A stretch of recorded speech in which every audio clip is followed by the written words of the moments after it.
Vocês podem ler o texto na tela, está aqui. Mas é interessante. Começa dizendo assim: e aconteceu depois destas coisas. Graças a Deus que essa frase se repete muitas vezes na Bíblia.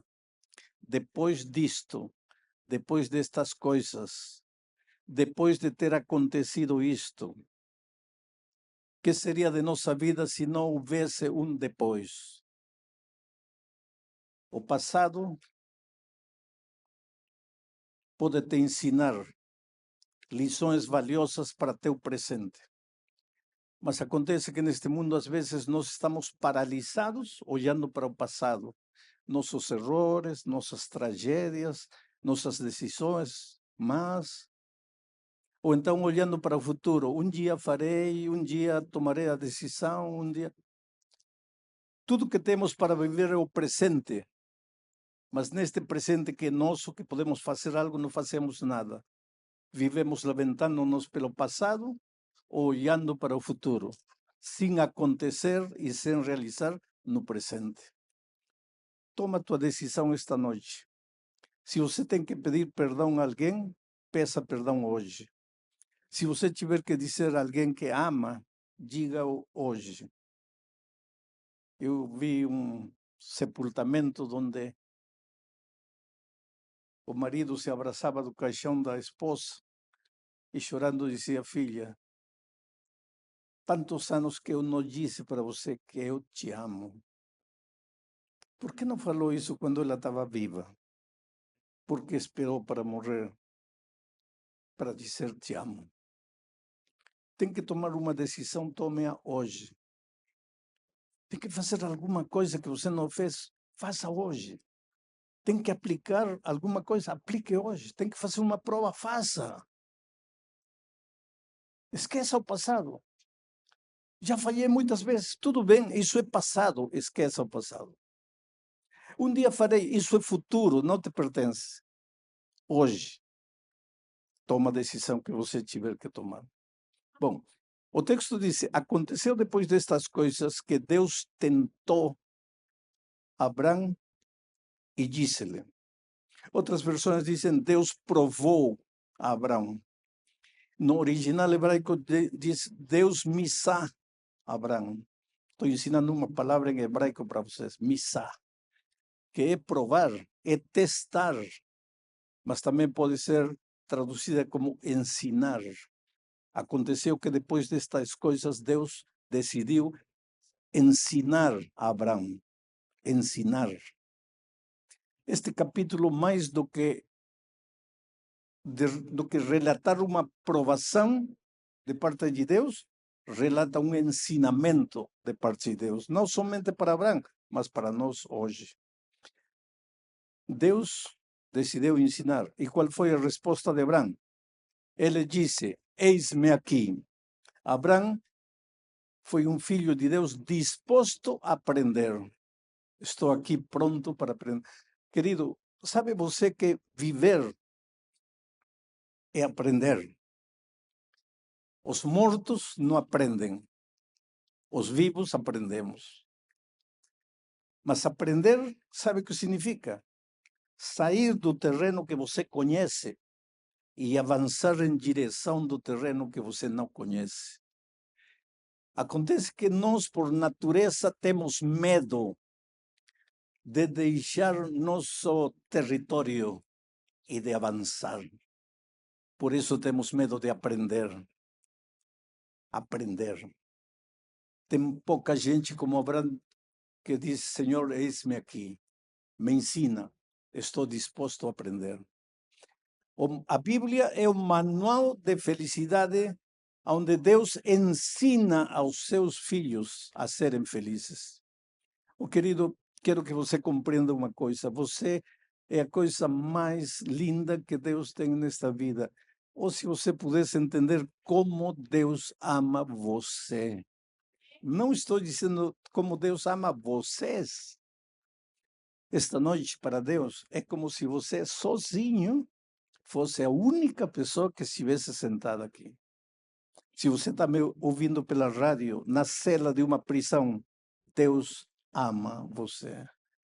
Se você estivesse nesse momento me ouvindo através da rádio, no leito de um hospital, Deus ama você. Não pelo que você faz ou deixa de fazer. Deus ama porque você é um ser vivo, porque você tem sentimentos, porque você tem emoções. Deus te ama. Muitas vezes Deus não aprova o jeito como você está vivendo, mas Ele te ama, te continua amando e está disposto a te ensinar a viver. Você não precisa se machucar na vida. Você não precisa andar quebrando a cara. Você não precisa andar chorando, sangrando. Deus quer para você o melhor do melhor, mas você precisa aprender. E às vezes a gente não lê o manual da felicidade, que é a palavra de Deus, e aprende a golpes, aprende com lágrimas, aprende destruindo a família, destruindo os filhos, mas aprende, porque a vida ensina. Às vezes a vida te dá um golpe no fígado que você começa a balançar. E Deus permite tudo isso para você aprender, que a própria vida te ensine. Mas tenho esta noite nas minhas mãos a palavra de Deus, que é o livro, é o manual da felicidade. Você quer viver muito tempo, leia a palavra de Deus. Você quer ter um lar feliz, leia a palavra de Deus. Você quer que o dinheiro, muito ou pouco, se multiplique nas tuas mãos, leia a palavra de Deus. Você quer que teus filhos cresçam como palmeiras eretas na beira do rio, leia a palavra de Deus. Você quer dormir em paz, leia a palavra de Deus. Você quer olhar para o futuro sem medo, leia a palavra de Deus. Você quer ter esperança no coração, leia a palavra de Deus. Este é o manual da felicidade. Mas muitos seres humanos tentam viver com a Bíblia fechada. Como você pode viver desse jeito? Deus esteve disposto a ensinar a Abraão. E desta história que vou contar agora para vocês, vamos obter 3 lições. Sabem o que Deus disse para Abraão? Abraão, toma teu filho, o teu único filho, e oferece-o em sacrifício para mim. Querido, Deus nunca pediu na Bíblia sacrifícios humanos, a não ser nesta ocasião. Quando você encontra os sacrifícios humanos na Bíblia, você os encontra como algo detestável aos olhos de Deus, como algo repugnante aos olhos de Deus. Então, por que Deus pediu a Abraão sacrificar seu único filho? Em realidade, Deus não estava testando a Abraão. Deus estava ensinando a Abraão.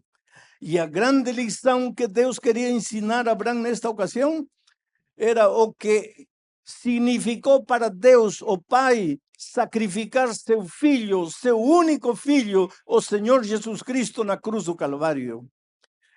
O que aconteceu na cruz não foi teoria, não foi poesia, não foi música. O que aconteceu na cruz foi uma dura e cruel realidade. Era a única maneira de salvar o homem. E Deus queria que Abraão e que nós aprendêssemos algumas coisas com relação à salvação. Abraão foi, levou seu filho, 3 dias caminhando, subindo o Monte Moriá. Em certa ocasião, o filho Isaac perguntou ao pai: estou vendo a lenha, estou vendo tudo pronto, mas não estou vendo o sacrifício. Até esse momento, Abraão não tinha dito para seu filho que o sacrifício era ele. Imaginem 3 dias de sofrimento, caminhando em direção do Monte Moriá, até que finalmente chegaram aí. E quando o pai, com lágrimas, disse para o filho: filho, você é o sacrifício. Ele era um jovem, podia ter corrido, tinha mais forças que o velho Abraão, Lembrem-se que Abraão teve esse filho já na velhice. E, no entanto, Isaac aceitou ser o sacrifício. E se colocou em cima do altar. E Abraão levantou a faca. E quando estava para sacrificar o menino, ouviu a voz que disse: Abraão, para. Eu só queria ver até que ponto você ia aprender a lição da salvação. E naquele momento Deus abriu os olhos de Abraão e viu um cordeiro debaixo de uma árvore para substituir a Isaac. E o cordeiro foi sacrificado. 3 lições que aprendemos deste incidente. Primeiro, Deus é o provedor, tanto assim que Abraão chamou aquele lugar o Monte da Provisão. O Senhor provê. Ele é o único que é capaz de prover o plano de salvação para o ser humano. Querido, nós não temos nada que entregar ao Senhor Jesus. Eu sempre digo que se eu morresse e incinerasse em meu corpo, daria um punhado de cinza que não alcançava nem para adubar uma flor. É tudo que eu sou. O que tenho de valor para entregar para o Senhor Jesus? Que tem algo de bom em mim para oferecer ao Senhor Jesus? Se dependesse de mim, estou perdido, estou condenado, mereço a morte. Mas graças a Deus a salvação não depende de mim, depende unicamente do Senhor Jesus Cristo. Ele é o provedor. Primeira lição que temos que aprender esta noite é que se você se sente perdido, você se sente prisioneiro de sentimentos proibidos, de pensamentos imundos que estão destruindo sua vida, se você se sente encadeado pelos hábitos nocivos, perniciosos, viciado, não pode sair, não pode limpar sua vida, não pode sair da situação que se encontre, não tente lutar sozinho. Há solução para você. Deus é o provedor. A salvação não depende dos seus esforços humanos, depende unicamente do que Jesus fez por você na cruz do Calvário. Segunda lição. A salvação é substitutória. A palavra de Deus diz que o salário do pecado é a morte, o resultado do pecado é a morte. Aqui está o território da vida. Deus é a vida. Jesus disse: eu sou o caminho, a verdade e a vida. Você quer desfrutar de vida plena? Você quer acordar de manhã com vontade de viver, de ir para o trabalho com um cântico no seu coração, de louvar o nome de Deus? Podem haver dificuldades, podem haver provações, podem haver problemas de diferentes tipos, porque enquanto caminharmos pelo deserto desta vida, as dificuldades estarão aí. Mas você quer desfrutar de vida em meio de toda a tempestade? Permaneça no território da vida, permaneça em Cristo, faça dele o centro da sua experiência. Mas quando você, por algum motivo, se afasta do Senhor Jesus Cristo, está se afastando do território da vida e está ingressando no território da morte. O salário de afastar-se de Jesus, o salário do pecado é a morte, é a consequência, é o resultado. Em realidade, não é que você vai morrer porque Deus te castiga, não é assim. Deus não pode te dar a morte, porque para te dar alguma coisa, Deus teria que ter. Mas Deus é vida. E o que é a morte? A ausência de vida. Donde tem vida, não tem morte. E se Deus é a vida, nele não existe morte. E se não existe morte nele, como é que vai te dar a morte? Então, quando você morre espiritualmente, não é porque Deus te está castigando, é porque você voluntariamente abandona o Deus da vida e entra no território da morte. Esta morte não é uma morte instantânea. Não é que você se afastou de Jesus e morreu. Fisicamente não. Fisicamente você vai continuar vivendo, mas a vida que você vive afastado de Jesus não é vida. É uma caricatura de vida. É um remédio grotesco da vida. É um terreno de condenação. Você vai morrendo em gerúndio, lentamente, pouco a pouco.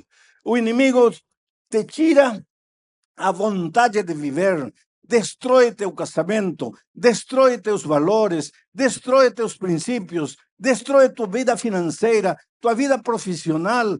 Chega um ponto em que você não quer mais viver, tua vida não tem sentido. Você passa noites deitado na cama sem conciliar o sono. Por quê? Você não matou, não roubou, não fez nada, mas há um vazio interior, há um vazio que dói, que perturba por dentro. Os psicólogos chamam a esse vazio o vazio existencial. Você não sabe por quê, mas você vive permanentemente angustiado. E que você está caminhando no território da condenação. Você está longe da vida. Quer solucionar esse problema? Então tem que retornar para o território da vida. Tem que voltar a Jesus. Ele é a vida. Mas quando você está retornando, aparece o diabo que conhece muito bem a palavra de Deus. Lembrem que quando Jesus esteve na terra, no deserto, o diabo se apresentou a Jesus para tentá-lo com a palavra de Deus. Dice, escrito está, escrito está, escrito está, porque o diabo conhece bem a palavra de Deus. Mas conhecer a palavra de Deus não ajuda. O diabo conhece, mas não vive a palavra de Deus.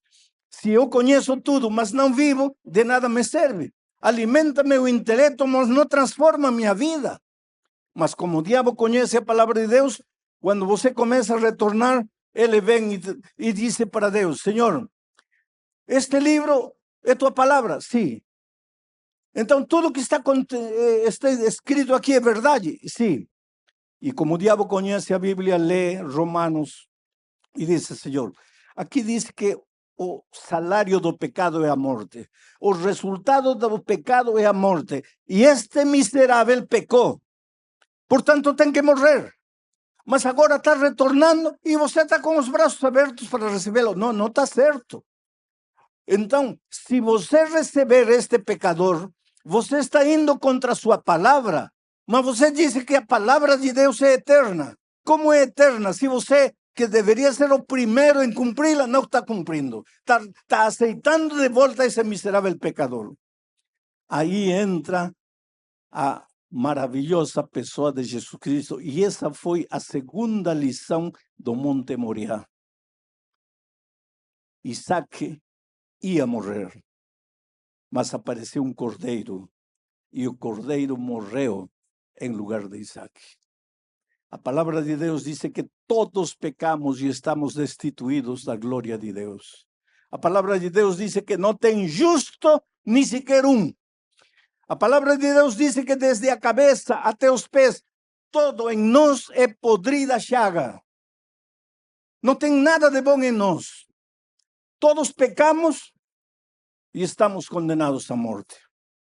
Tem dois tipos de pecadores no mundo, mas todos somos pecadores. O primeiro tipo é aqueles pecadores que foram descobertos. E o segundo tipo, os pecadores que ainda não foram descobertos. Mas todos somos pecadores. Não há justo nem sequer um. Se não pecamos fazendo algo, pensamos pensando algo. Mas o pecado está em nós. Em pecado fomos concebidos. Chegamos ao mundo trazendo uma natureza pecaminosa. Dependendo disso, nós estamos todos condenados à morte. Mas aí aparece a pessoa maravilhosa de Jesus. E diz, Senhor, o ser humano merece morrer, porque ele pecou. Ele foi para o território da morte. Ele precisa morrer. Voluntariamente escolheu a morte. Mas eu estou aqui, Senhor. Eu fui ao mundo. Vivi no mundo como um ser humano. Fui tentado em tudo e nunca pequei. Portanto, eu mereço a vida. Agora, eu, por ser Deus, já tenho a vida. E por ir na terra como um ser humano e obedecer, conquistei outra vida. Então, essa vida eu quero entregar para este pobre pecador. E a morte que ele merece por ter se afastado de ti, vou assumi-la eu. E foi isso que aconteceu na cruz do Calvário. Quando o Senhor Jesus subiu a montanha do Calvário, não estava carregando uma cruz para ele. Sabe por quê? Porque para Jesus nunca ninguém fabricou uma cruz. Porque Jesus não merecia uma cruz. Jesus foi subindo a montanha do Calvário carregando minha cruz. Era eu que tinha pecado. Era eu que merecia morrer. Mas Jesus me amou tanto que ocupou meu lugar e morreu por meus pecados. Quando minha mãe vivia e eu era pequeno, ela me mostrava um livro onde estava a cena da crucifixão. E eu perguntava para minha mãe, ainda criança, quem é este, mãe? E ela me dizia, filho, esse é o bom ladrão que se arrependeu. E quem é este outro? Esse é o ladrão mau que não aceitou Jesus. E quem é este que está no meio? Esse é Jesus, nosso Salvador. E quem são estes que estão embaixo? E minha mãe se punha séria e dizia, filho, esses de embaixo são os malditos pecadores, os malditos soldados que crucificaram Jesus. E eu cresci pensando que foram os soldados que crucificaram Jesus. Mas um dia descobri que Jesus não morreu porque os soldados mataram ele. Jesus morreu porque era a única maneira de me salvar. Eu tinha pecado. Eu merecia a morte. Mas Jesus me amava e não podia permitir que eu morresse. E ele morreu voluntariamente por mim. Oh, querido, teu valor não depende da conta bancária que você tem. O teu valor não depende da profissão que você pratica. O teu valor não depende das possessões terrenais que você tem. O teu valor não depende do grau de instrução que você tem, do título que você possui. O teu valor não depende de teu rosto, nem da tua idade, nem de teu corpo. O teu valor depende daquilo que Jesus fez na cruz do Calvário. Se você não valesse nada, Jesus não teria morrido por você.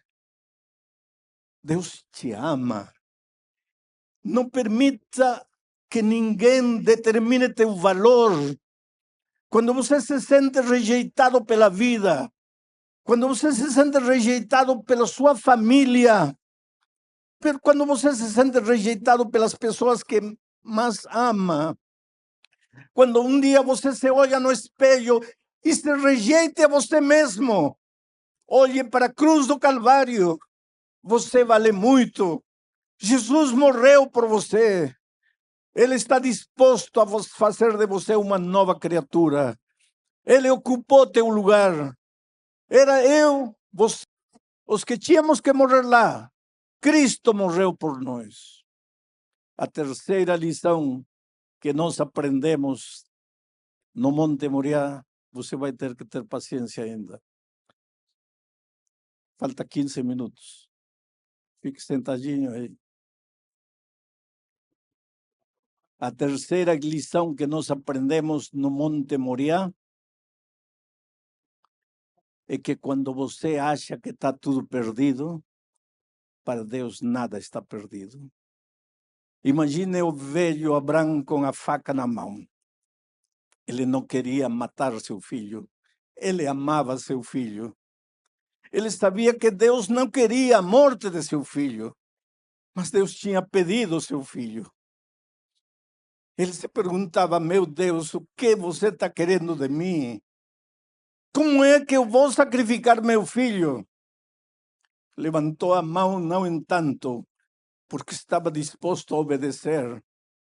Para obedecer a Deus, você não precisa entender as coisas. Você precisa amar Deus e obedecê-lo por amor. E Abraão levantou a faca fechou os olhos e quando sentiu que estava tudo perdido, ouviu a voz de Deus que lhe disse: Abraão, para. E naquele momento viu o cordeiro debaixo da árvore. Eu não sei se neste momento eu estou pregando para alguém que está vivendo uma situação parecida com a de Abraão, no sentido de que você não sabe mais o que fazer humanamente. Teu casamento está literalmente destruído. Você acha que já não tem solução. Você já acha que está tudo perdido. Mas quando você acha que está tudo perdido, prepare-se para ouvir a voz de Deus. Deus sempre tem uma saída. Deus tem uma solução para teu problema. Nada está perdido para aqueles que creem em Deus. Nada está perdido para aqueles que depositam sua vida nas mãos de Deus. Oh, queridos, desde o ponto de vista humano, você pode pensar que já não tem saída para você, mas Deus é Deus. Deus é o Deus dos impossíveis. Nada há impossível para Deus. Eu vou contar para vocês uma experiência da vida real. Um homem estava casado com uma senhora cristã, membro da igreja. Essa menina tinha nascido e crescido na igreja. Casou com um incrédulo que não cria em Deus, não cria em nada. Você vai perguntar como uma menina que nasceu e cresceu na igreja amando Jesus pode casar com um homem que não crê em Deus, não crê em nada. Mas ela dizia: meu amor vai conquistá-lo. Meu amor vai transformá-lo. Oh, querido, teu amor não transforma ninguém. Só o amor de Cristo pode transformar alguém. Mas o amor de Cristo não vale se a pessoa não abre o coração e aceita o amor de Jesus. Naturalmente, no princípio, todo foi maravilhoso. A lua de mel. Aí tudo é lindo e maravilhoso. 5 anos depois, esse casamento estava quase destruído. Mas veio o primeiro filho. Veio o segundo filho. E agora o lar se tornou um inferno. Ele nunca quis ir para a igreja, nunca quis apoiar a esposa na educação dos filhos. Ensinava para os filhos que Deus não existe. A mãe ensinava para os filhos que Deus existe. Um conflito na cabecinha das crianças. Quando eles alcançaram 12, 13 anos de idade, decidiram batizar-se. E a mãe disse para os filhos: falem para seu pai que vocês vão ser batizados. E talvez ele, como ama vocês, aceite ir para a igreja. E sabe o que este homem falou para os filhos? Filhos, vocês sabem que tudo isso é besteira. Eu não acredito em nada disso. A louca da sua mãe é que bota essas ideias na cabeça de vocês. Vocês podem fazer o que quiserem, vocês são livres. Mas não esperem que eu os apoie nessa loucura. Eu não vou. As crianças foram e se batizaram. Um ano depois, organizaram um passeio com o coral da igreja. Ela e as crianças foram de carro para uma atividade no campo. E quando estavam retornando uma noite chuvosa, ela saiu da estrada, perdeu o equilíbrio do carro. O carro caiu num abismo, pegou fogo. Ela e os 2 filhos morreram calcinados em meio do fogo. Este homem, quando ficou sabendo do que tinha acontecido com a esposa e os filhos, quase enlouqueceu. Agrediu ao pastor. Foi na porta da igreja, insultou a igreja, aos irmãos. Falou coisas incoerentes, impropérios, palavrões. Entrou em uma profunda depressão. Foi se apagando, apagando, apagando. Amaldiçoava a Deus. Amaldiçoava a igreja. Sentiu-se tão mal que foi ao médico, fez um exame do médico e recebeu o diagnóstico. Você está com um câncer quase terminal. Você está condenado à morte. Então sua revolta chegou ao cúmulo. Insultava a Deus, gritava com Deus, chorava diante de Deus. Aí um dia se lembrou que uma noite sua esposa não saía da sala e ele se levantou e foi em silêncio para ver o que estava fazendo. E a esposa estava no computador assistindo uma mensagem minha. E ele foi atrás e viu. Agarrou o computador e jogou no chão. Pisou em cima, acabou. E não contente com isso, foi e agrediu fisicamente a esposa. Agora, no estado em que se encontrava, condenado à morte pelo câncer, lembrou-se daquela noite, abriu o computador, começou a procurar e me achou pregando a palavra de Deus. E por primeira vez na sua vida, ouviu um sermão inteiro. E quando terminou, ele caiu de joelhos, chorando e dizendo: por que eu nunca soube disto? Levantou os olhos aos céus e disse: Senhor, me perdoe. Eu matei minha esposa, eu matei meus filhos. E agora eu estou morrendo. Eu mereço morrer. Eu preciso morrer. Eu sou um miserável. Chorou, chorou. Abriu seu coração a Deus. Contou a história de sua vida. Explicou a Deus por que ele era ateu. E dormiu. Na manhã seguinte ele acordou. Se levantou, tomou um banho. Depois de muitos dias foi à sua empresa. O povo se assustou quando viu ele. Todos tinham medo dele. Era um homem mau, duro, intransigente. Agora ele entrou na empresa cumprimentando a todo mundo. E o pessoal do trabalho comentava entre si: é que as pessoas antes de morrer ficam boazinhas. Ele já está morrendo. E efetivamente ele estava morrendo. Mas aquele dia ele se sentiu exuberante. No dia seguinte ele amanheceu assim. Antes de dormir conversou com Deus. Começou a sentir paz no coração. Prendia a computadora. Continuava ouvindo mensagens. Chegou o dia em que tinha que fazer um novo exame médico. Foi lá. O médico viu os resultados e lhe perguntou: você está tomando alguma coisa, algum remédio que eu não estou dando para você? Ele disse: não, doutor. Para ser sincero, eu não estou tomando nem os remédios que o senhor me dá. Eu vou morrer. Eu estou condenado à morte. Olha, já não tenho cabelo, com a quimioterapia e tudo. Eu não tenho mais vontade de viver. Eu quero morrer. Eu quero acelerar. Eu não estou tomando nada. O médico disse: olha, fala em sério para mim. Se você não for honesto comigo, eu não posso fazer nada por você. Você está tomando algo. Doutor, eu não estou tomando nada. Então vou pedir para você ir a outro médico, amigo meu, para fazer outro exame com ele. E ele foi. E fez outra bateria de exames.